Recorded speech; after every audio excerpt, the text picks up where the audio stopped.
بسم اللہ الرحمن الرحیم۔ السلام علیکم، میں سمیع ابراہیم اور آپ دیکھ رہے ہیں ہمارا یوٹیوب اور فیس بک چینل۔ بالآخر وہ دن آ گیا اور وہ خبر جس کو سننے کے لیے پوری قوم بےتاب تھی کہ کس طرح ان لٹیروں سے، چوروں سے جان چھوٹ جائے، وہ آج ہو گیا۔ صدر مملکت نے جیسے ہی شہباز شریف کی جو اسمبلی تھی، قومی اسمبلی کو تحلیل کرنے کی، وہ ان کے پاس پہنچی ہے، انہوں نے اس پہ سائن کر دیے۔ 1 منٹ انہوں نے تاخیر نہیں کی۔ وہ تصویر بھی بھیجی ہے انہوں نے، اس میں وہ اپنی اہلیہ کے ساتھ بیٹھے ہوئے ہیں غالباً، اور وہ سامنے رجسٹر اور بیٹھے صوفے پہ، اپنے ڈرائنگ روم میں، دفتر میں بھی نہیں گئے۔ انہوں نے کہا بھائی یہ جا رہے ہیں، جان چھڑاؤ ان سے، اس قوم کی، اس ملک کی۔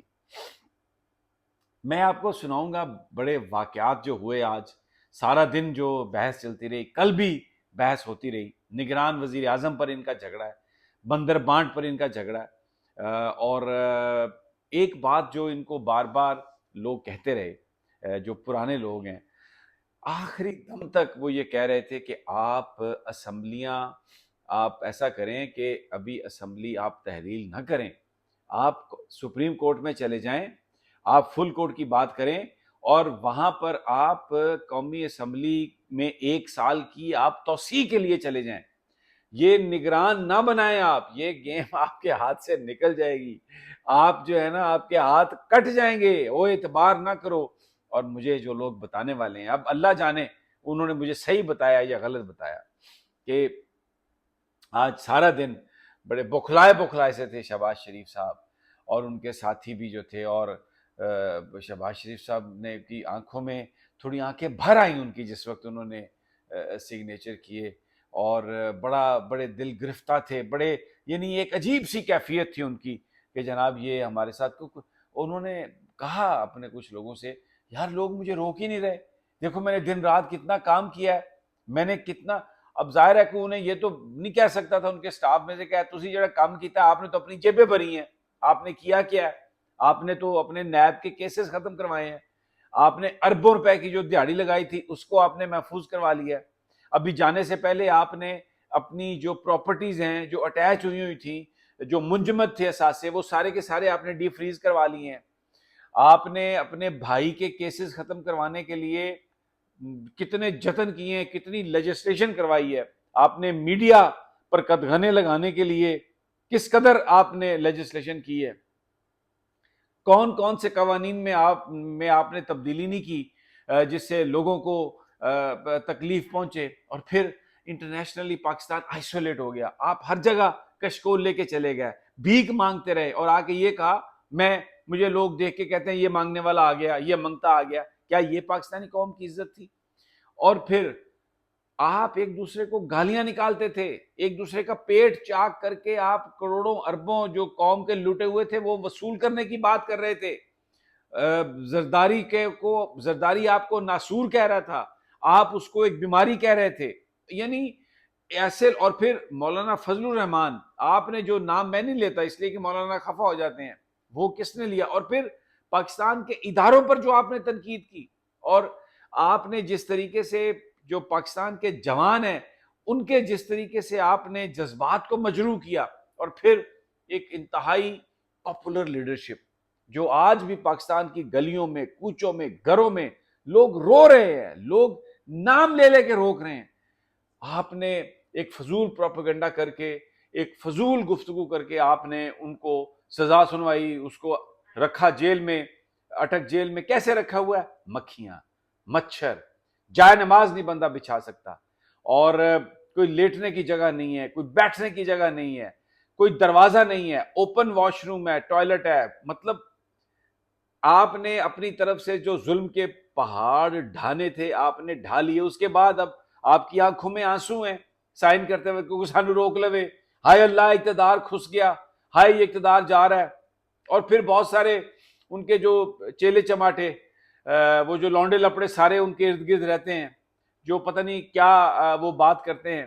تو آج بڑے اس طرح کے مناظر تھے، لیکن بہرحال سمری جو تھی اس پر دستخط کیے انہوں نے،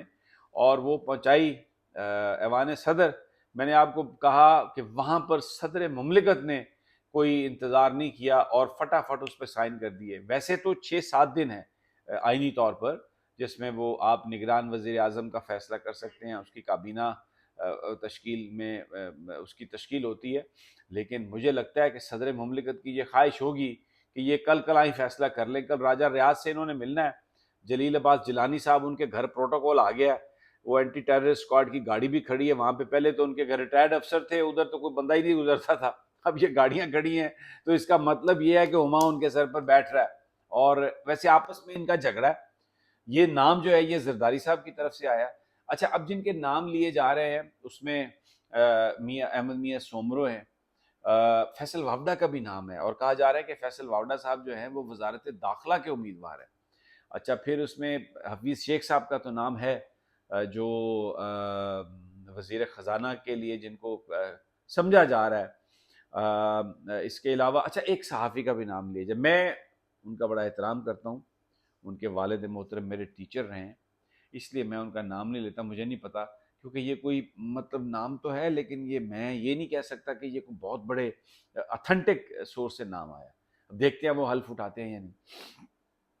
اس کے علاوہ اور بھی بہت سارے ٹیکنوکریٹس بھی اس گیم کے پیچھے پڑے ہوئے ہیں، کہ ان کا محمد علی درانی صاحب مجھے نظر آئے، بڑے بھلے آدمی ہیں،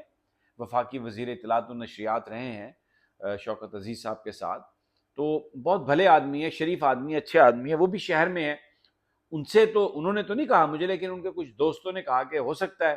محمد علی درانی صاحب کا بھی نام اس میں آیا، تو اچھے بھلے آدمی ہیں۔ دیکھیں، نگران کابینہ اگر اچھے آدمیوں پر مشتمل ہوگی تو وہ اچھے کاموں کی ان سے توقع کی جا سکتی ہے۔ اگر ابھی تک ویسے نون لیگ والے زور لگا رہے ہیں اسحاق ڈار کے نام پر، اور یہ وطن عزیز ہے، اس میں کچھ بھی ہو سکتا ہے، لیکن ابھی اسمبلی ڈیزالو ہو گئی ہے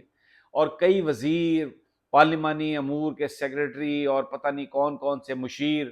سارے کے سارے اپنا سامان باندھ کے تو گھروں میں چلے گئے ہیں۔ قوم اس وقت خوش ہے، ایک ایسی حکومت سے نجات ملی ہے جس نے پاکستان کو گداگر بنا دیا۔ لوگوں کی زندگیاں جو ہیں وہ نرخ میں، جس طرح انسان رہ رہا ہے، مہنگائی اتنی، بجلی اتنی مہنگی، پیٹرول، اور ان کو کوئی شرم ہی نہیں ہے، ان کے چہرے پر کوئی حیا نہیں ہے۔ یہ ٹی وی پہ آ کے جس طرح وہ جو مریم اورنگزیب اب خاتون ہے اور میری اچھی وہ جاننے والی بھی ہیں، میں بڑا ان کا احترام کرتا ہوں، میں زیادہ بات نہیں کر سکتا، لیکن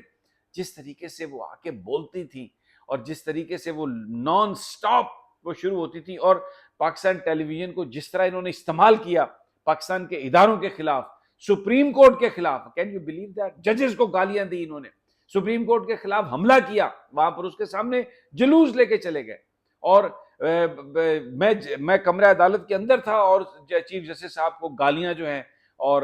دوسرے ججز کی گالیاں جو ہے نا وہاں پر آ رہی تھی۔ تو یہ حکومت چلی گئی، اور میں یہ نہیں کہنا چاہتا جو لوگوں نے محاورے لکھے ہوئے ہیں جہاں پاک اور یہ اور وہ، بہرحال پولیٹیکل لوگ ہیں، لیکن اب ان کے جو کام تھے وہ قابل مذمت تھے۔ میں یہ ان کی جو پرسنالٹیز ہیں، ان کی شخصیات محترم ہیں، میں کوئی بدتمیزی نہیں کرنا چاہتا، no they are out of power but they disappointed, اور ایک کرپٹ ترین جو حکومت تھی اس سے پاکستانی قوم کو نجات ملی ہے، نااہل اور کرپٹ جو صرف اور صرف اپنے مفادات کے بارے میں سوچتی تھی۔ اگلی ویڈیو تک اجازت، اللہ نگہبان۔